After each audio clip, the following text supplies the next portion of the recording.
পেশাগত দায়িত্ব পালন করতে গিয়ে সংবাদ মাধ্যমের প্রতিনিধিকে হেনস্থা সহ দুর্ব্যবহারের অভিযোগ উঠল এবার।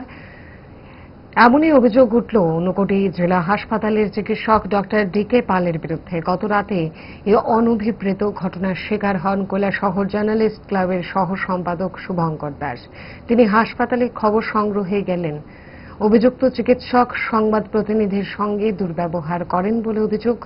অভিযুক্তের বিরুদ্ধে প্রয়োজনীয় পদক্ষেপের দাবি জানিয়েছেন কৈলাসহর জার্নালিস্ট ক্লাব।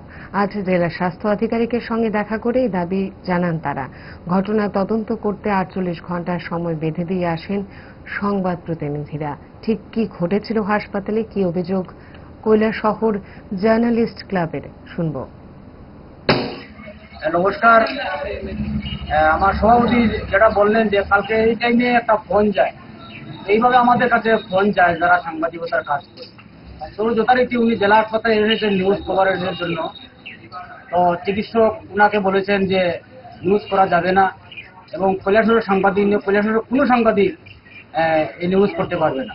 তো উনি এই প্রথম ব্যক্তি যিনি এইভাবে একটা বাক্য বের করলেন মুখ থেকে। এবং সারা পৃথিবীর ভারত সরকার বলুন, ত্রিপুরা সরকার বলুন, সাংবাদিকদের যে প্রাধান্য মানে দৈনন্দিন দিতেছে, এবং উনি চিকিৎসক হয়ে কীভাবে বললেন। আমরা কৈলাসহর যারা সাংবাদিক রয়েছি, জেলা হাসপাতালের চিকিৎসকদের যারা ভালো যে কাজ করছে সেটাও আমরা নিউজ করি। এবং সবচেয়ে বড় জিনিস হচ্ছে জনসাধারণের যে মৌলিক সমস্যাগুলা সেটাই আমরা জনসম্মুখে তোলার চেষ্টা করি।